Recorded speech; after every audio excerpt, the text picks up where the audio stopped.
I have a lovely fig and halloumi salad for you today. It's a warm one, and I just love figs in all their shapes, sizes, species, and varieties. So when they're in season, they're almost always in my fridge. Let's get started. The fig is a very unique ingredient in that it is the only fruit to flower on the inside. So everywhere where you see one of those little stamen, that's actually a flower. So thousands and thousands of flowers, and it's got a very unique pollination process. So I'll put a link to that in the recipe if you want to know more. So we've got wedges and circles, and if you wanted to do chunks or even if you wanted to tear them, that's okay as well. Go with what you like and how you like to see them. Okay, so we will put our figs aside and we'll move on to our halloumi and our dressing. So we've got our halloumi, which we're going to slice up. We're going to oil that. We're going to get that ready to put on our scorching pan, and then we'll get the dressing ready. Somewhere between 75 ml to 1 centimeter would be a good width. So out of that chunk, we're getting 6 decent slices. If you want to tear those up, you can when we place them on the plate. I'm just gonna separate them slightly. We'll oil them in here. That way we're not placing too much oil in our non-stick griddle. It gives it a little bit longer life. Little drizzle of olive oil here. We'll just turn both of our hot plates on because from here it's quite quick. So again, if you're doing this ahead of time, prep everything up and then do this at the last minute. So we've got our halloumi ready. I've got the pan heating up to about 3/4. We've got another small little pan on the side here to create our dressing. So we've got some honey here.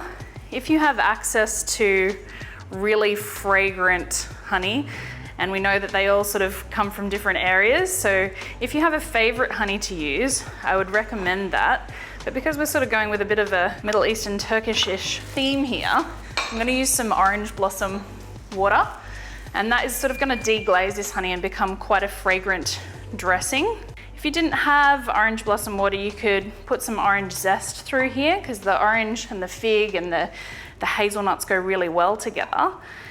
If you've got it, it's just a little bit extra something nice. So I'm just gonna bring that together. Our pan here is heating up.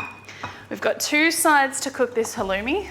So we're using a griddle pan so that we get some nice, very visible char marks.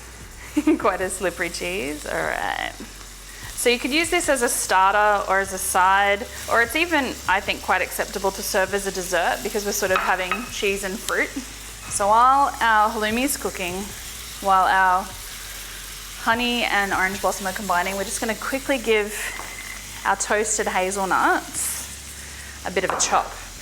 Now, they don't have to all be the same. If you really didn't want to do this, you could put it into a food processor and just blitz it until you've got a variety of textures. So we've got our soft, fresh figs, we've got our creamy, toasty halloumi, we've got our sweet, fragrant honey, and now we've got our toasty, roasty hazelnuts. So in a really hot pan, these may only take a minute. We've got some beautiful toasty halloumi there, so we'll give it a quick flick over. Oh yeah, these look great. So our halloumi is just about done, and we can see that our orange blossom water and our honey is really well combined and it's really loose now. So in terms of dressing, it's gonna be a lot easier than sticky thick honey. So we're gonna start to sprinkle all of these things all over our figs, and we can reassemble if we want to, but we don't wanna make it too placed, I guess.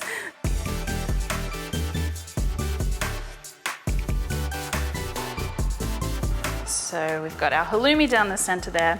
We've got this beautiful fresh oregano, which I'm sort of just going to crush as I sprinkle it to release some of the oils in that herb. So we've got our herbs on there and we're going to pour over our dressing. Now you can be quite generous with this, or if you're sort of don't like a lot of sweetness, you can hold back. So we can see it's just giving all of those beautiful ingredients a nice gloss, a nice sheen. And it creates a little bit of a pool down the bottom. So I think you'll find your guests will go back and wipe that up. You could easily serve this with some warm crusty bread if you like. But there you have it. Full of textures and colors and flavors. This really is a sensational salad.